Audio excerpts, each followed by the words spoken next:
Baik, Assalamualaikum warahmatullahi wabarakatuh. Di sini kami dari kelompok 15 akan mempresentasikan mengenai teknik-teknik dalam mendiagnosa jenis gangguan jiwa. Nama saya Nurul Izzah, NIM 18070016029, akan menjelaskan mengenai pengertian teknik diagnosa gangguan jiwa. Yang pertama, pengertian diagnosa itu sendiri.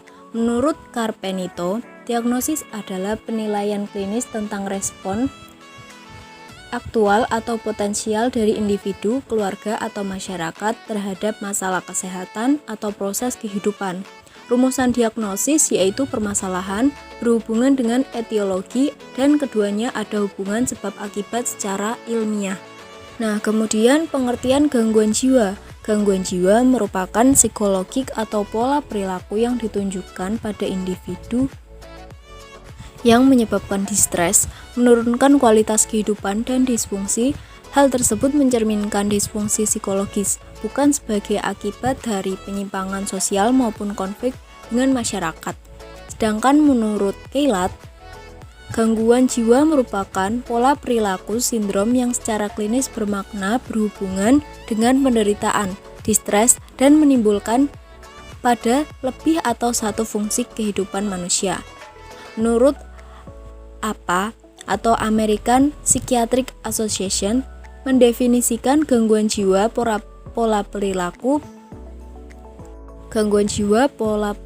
atau sindrom psikologis secara klinis terjadi pada individu berkaitan dengan distres yang dialami, misalnya gejala menyakitkan, ketunadayaan dalam hambatan arah fungsi lebih penting dengan peningkatan resiko kematian, penderitaan, nyeri, kehilangan kebebasan yang penting, dan ketunadayaan. Menurut Bryan, gangguan jiwa adalah bentuk dari manifestasi penyimpangan perilaku akibat distorsi emosi sehingga ditemukan tingkah laku dalam ketidakwajaran. Hal tersebut dapat terjadi karena semua fungsi kejiwaan menurun. Menurut Nasir, Abdul, dan Muhid tahun 2011. Adapun manfaat dari diagnosa gangguan jiwa. Yang pertama, untuk menemukan atau mengidentifikasi kelemahan atau weakness yang dialami oleh seseorang. Yang kedua, untuk menemukan karakteristik atau kesalahan atas gejala atau fakta tentang suatu hal. Yang ketiga, sebagai pertimbangan dalam upaya pengendalian penyakit di lapangan. Yang keempat, salah satu upaya untuk mencegah dan menanggulangi penyebaran suatu penyakit. Penggunaan diagnosis dapat membangun riset psikopatologi. Klinikus misalnya dapat membandingkan pasien dengan diagnosis tertentu dengan kelompok lain yang memperlihatkan gejala yang sama tetapi lain diagnosisnya. Bisa juga pasien dengan jenis gangguan tertentu dapat diteliti mengenai isi kepribadian dan gejala-gejala psikologis lainnya. Untuk yang selanjutnya yaitu teknik-teknik diagnosa gangguan jiwa. Yang pertama yaitu teknik interview atau wawancara. Wawancara bisa berupa hard interview atau soft interview. Dengan hard interview atau interview keras, orang berusaha untuk melucuti kedok, memergoki, serta menangkap bahasa dan memaksa agar pasien atau klien mau membuka diri atau melepaskan suatu pendirian yang salah. Biasanya, jika dalam hard interview ini pasien tidak mampu untuk membela diri, maka dia akan merasakan kalah dan malu, merasa seperti disudutkan. Namun, interview keras ini kurang tepat untuk dipraktekkan oleh para ahli atau psikolog, dokter, dan terapeutik terhadap klien atau pasiennya. Dan soft interview atau interview lembut. Dengan interview lembut ini, konselor berusaha menenangkan dan menyenangkan kliennya agar klien merasakan nyaman, aman, dan enak bersama konselor. Biasanya orang yang merasa disudutkan akan bersikup untuk mengumpat dengan alasan yang palsu. Ia akan berusaha mempertahankan pendirian-pendiriannya yang tidak realistis. Dengan biasanya, semakin keras proses interviewnya, maka semakin keras pula hati klien dan semakin besar kebohongan serta kepura-puraan dari si klien. Oleh karena itu, konselor perlu berusaha agar klien merasa dimengerti dan dipahami oleh konselor. Dan yang kedua yaitu psikoterapi. Psikoterapi berasal dari dua kata, yaitu yang berarti jiwa dan terapi yang berarti pengobatan. Jadi psikoterapi berarti pengobatan jiwa. Psikoterapi digunakan untuk meningkatkan sikap fleksibilitas dan kebebasan kebahagiaan dalam hidup mereka. Psikoterapi merupakan usaha seorang terapis untuk memberikan suatu pengalaman baru bagi orang lain. Pengalaman ini direncanakan untuk meningkatkan kemampuan seseorang dalam mengelola distres subjektif. Ini tidak dapat mengubah problem pasien yang ada, tetapi dapat meningkatkan penerimaan diri sendiri, membolehkan pasien untuk melakukan perubahan kehidupan dan menolong pasien untuk mengelola lingkungan secara lebih efektif. Psikoterapi adalah sebuah penyembuhan untuk masalah yang berkaitan dengan pikiran, perasaan, dan perilaku. Dan untuk prosesnya berupa interaksi antara pihak, formal, personal, legal, dan menganut kode etik psikoterapi. Tujuan dari psikoterapi yaitu perawatan akut, intervensi klinis, dan stabilisasi. Rehabilitasi, memperbaiki gangguan perilaku berat. Pemeliharaan, pemecahan keadaan memburuk jangka panjang. Restrukturisasi, meningkatkan perubahan yang terus-menerus pada pasien. Yang ketiga ada terapi kelompok psikoanalitis. Secara teori, psikoanalitis Freud tidak pernah membahas secara khusus bagaimana teori psikoanalisis diterapkan pada konteks kelompok. Namun, secara umum, pelaksanaan teori psikoanalisis untuk kelompok terdapat dalam bukunya Grup Psikologi dan Analysis of the Ego pada tahun 1992. Dalam buku tersebut, Freud menjelaskan sikap kelompok dan bagaimana kelompok mempengaruhi kehidupan individu.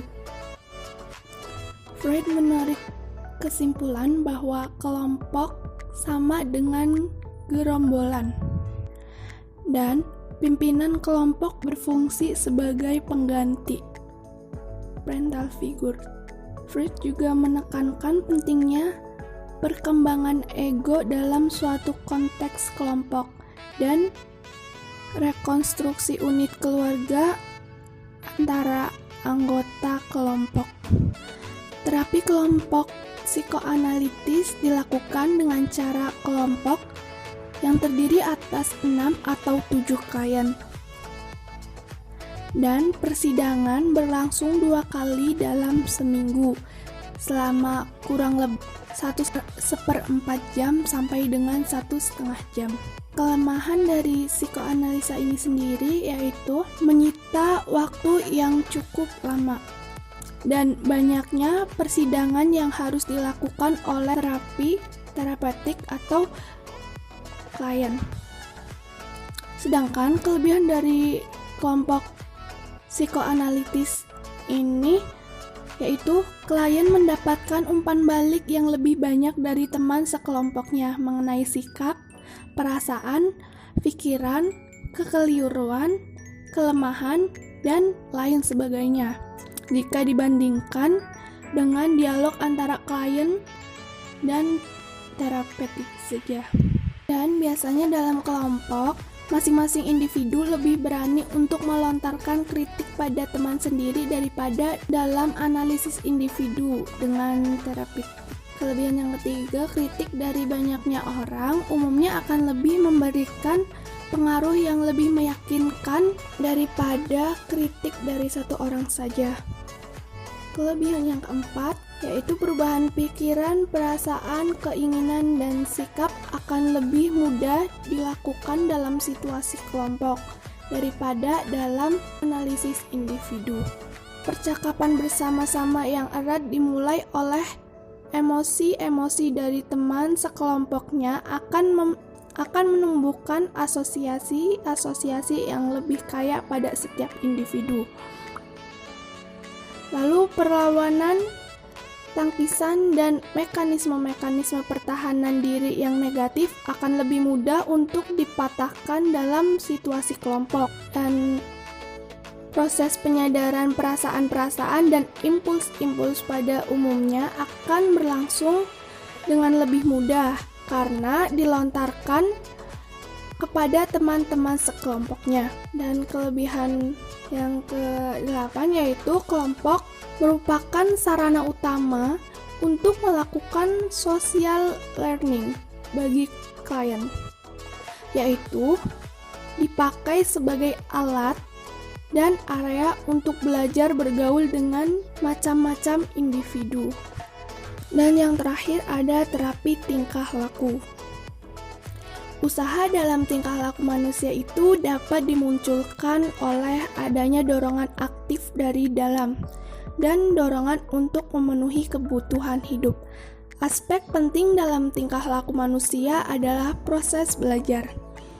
Maka relasi manusia dengan dunia sekitar berupa usaha untuk mendapatkan pengalaman-pengalaman agar orang dapat bertindak dan bertingkah laku lebih efisien lagi. Lalu mampu menanggapi situasi dan masalah dengan cara yang lebih efektif dan efisien. Belajar berlangsung dalam situasi alami, namun juga dapat berlangsung dalam situasi yang dengan sengaja diciptakan. Kita belajar melakukan perbuatan-perbuatan tertentu dengan cara dan dalam tempo tertentu. Dengan belajar juga dapat memecahkan macam-macam persoalan dalam kehidupan sehari-hari. Dengan belajar memperhatikan macam-macam informasi, itu dapat digunakan sebagai alat pemahaman dan pemecahan suatu permasalahan. Dan tokoh Pavlov telah mengembangkan suatu teori belajar dengan cara pengkondisian refleks-refleks. Dengan ini, terdapat refleks-refleks bersyarat dalam satu situasi belajar. Kondisi belajar lainnya yaitu kondisionisasi instrumental atau yang disebut juga sebagai operant learning, belajar sambil beroperasi, yaitu dengan memberikannya hadiah. Dengan hadiah itu berfungsi sebagai penguat tingkah laku. Dengan ini reaksi belajar akan berlangsung sebelum timbulnya stimulus, sedangkan dalam situasi yang terkoordinir, reaksi belajar berlangsung sesudah stimulus. Ada juga beberapa teknik psikoterapis yang penting dalam teori belajar ini. Yang pertama yaitu assertive training, latihan penegasan. Yang kedua, systematic desensitization, penghilangan kepekaan secara sistematis. Yang ketiga, implosive therapy. Dari semua teknik-teknik diagnosa tadi, dapat disimpulkan tujuan dari teknik diagnosa gangguan jiwa itu untuk memecahkan problem-problem atau permasalahan yang dialami oleh klien, agar klien dapat beraktivitas kembali seperti sedia kala. normal, serta mampu menjalankan aktivitasnya dengan baik lagi, serta mampu meringankan beban berat yang dipikul oleh klien. Terima kasih dari kelompok kami, mohon maaf bila banyak salah kata. Sekian, wassalamualaikum warahmatullahi wabarakatuh.